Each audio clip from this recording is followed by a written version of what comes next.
Herzlich willkommen, Sianamgela, and welcome to the Bundesliga Connection with Chris Harrington on the SL Podcast in partnership with DW Berlin.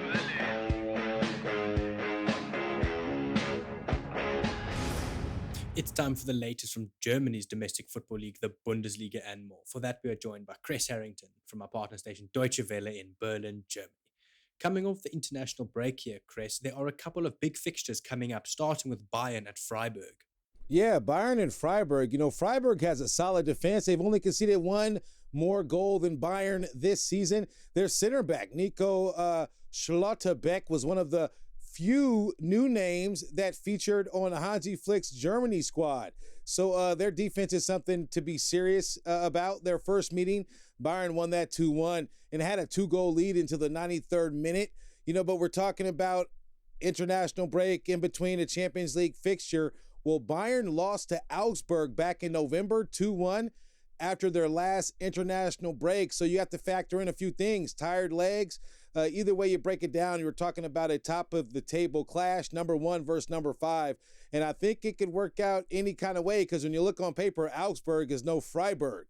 So Freiburg might take advantage of Bayern, you know, in their break and all of these things that have happened in the past. We could see that replay itself. Chris, news coming out that Erling Haaland is likely to depart this summer. Let's not forget that Dortmund are hosting Leipzig as well. Do you see Dortmund gaining ground in the standings? Sadly, I don't see them doing it, you know, because one of the reasons is RB Leipzig, one of the best teams so far in 2022, this calendar year, only one loss. That loss came to Bayern Munich, you know, and Dortmund, you know, statistically, they still have a chance of catching Bayern, dethroning Bayern, you know, so they'll be going out for all the points. You mentioned Erling Haaland. Well, Erling Haaland did not play in the first meeting. The first meeting, Christopher Nkunku had a boot in both goals to give RB Leipzig the narrow victory. But having no Haaland in the Dortmund lineup changes things a lot. I mean, Haaland's made his return, and he'll be looking to score because since his break, you know, since he returned from injury, he hasn't found the back of the net as of yet. So we have to wait and see. Clearly, they'll be thirsty, you know, to basically get better of RB Leipzig than the first encounter. But you mentioned Erling Haaland possibly leaving. The last reports are that some deal between Erling Haaland's camp and Manchester City broke down, you know, so we have to wait and see. But I do think, I mean, all of the headlines suggest he definitely will be departing this summer. I think that deal will get done. It depends if it'll be in England or if it'll be in Spain with Real Madrid, because that's been making some more noise as of late. But business becomes before pleasure, of course, as they say. So Dortmund are going to have to be on some business if they're going to get the better of RB Leipzig. As I said, they're one of the hottest teams this calendar year. Chris, given the tons of transfer rumors out there linked to some big names, could the dynamic of the Bundesliga be changed forever if some actually leave? Yeah, I think if one in particular were to leave, you'd see a difference in the dynamic of the Bundesliga. I'm talking about Robert Lewandowski. If he leaves, that would be a major change. Look at the numbers. I mean, over 30 goals, over 40 goals.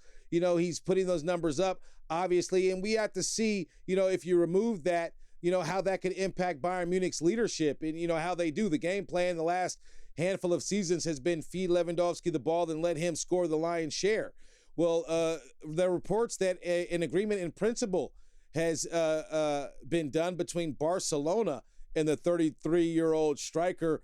We have to wait and see if that materializes. You know, he's been talking about him wanting to go. Bayern might not let him leave if they don't find a suitable replacement. That could be a problem for Bayern Munich as well. You know, but the biggest issues when we talk about big names, you have to look at Bayern Munich. I mean, they're even talking about changing the dynamic and introducing a playoff in the Bundesliga season in hopes of kind of changing it up and making it more competitive. Well, the competition has been speaking for itself this particular season because when you look at the last Champions League spot, I mean, that could be a fight until the very end of the season. You know, who gets that number 4 spot to qualify potentially for the Champions League. But, you know, with the transfers, Erling Haaland leaving Dortmund might not be a big blow as much because Dortmund have done outstanding in terms of replacing their outstanding young stars. You know, but I think Robert Lewandowski is a bigger name than Bayern. And the rest of the league are kind of waiting to see what happens because if he leaves, you know, my money would not be behind Bayern Munich next season. That's for sure. And before we let you go, Chris, just like always, what else has hit your radar this week? Yeah, well, Germany and their new coach, Hansi Flick, remain undefeated. You know, their biggest opponent come on Tuesday night versus the Netherlands. Flick is the first coach to win his first 8 matches in charge of Germany, and they've been doing it in unbelievable fashion. 33 goals, only conceded 2, and on that encounter, Manuel Neuer, the captain, is set to make his return. He is the most capped goalkeeper in German history, most clean sheets, nearly 50, between the posts. So Germany look good. They have a lot of good young stars as well, and it wouldn't be right if I didn't mention the national team of where I reside, and that's Berlin, and that's the national German team, Der Mannschaft. And we have to wait and see. I mean, it could be between Bayern and Dortmund, because Dortmund have their striker Daniel Malen, who's going to be looking to get the ball past Manuel Neuer, and we'll have to see if he's successful. My instinct tells me Neuer, when he's back, he'll be on point. So I do expect that perfect record to maintain itself with Hansi Flick and Germany. Thank you very much for the Bundesliga update, Mr. Chris Harrington from our partner station Deutsche Welle in Berlin, Germany. Have a fantastic day further. Danke und auf Wiedersehen. The Bundesliga Connection is a team effort driven by the following incredible individuals. The show is hosted by Aidan Hewitt and Chris Harrington. It is produced by Chris Harrington. It is edited by Aidan Hewitt and Uli Presch, and graphics are provided by David Scullard.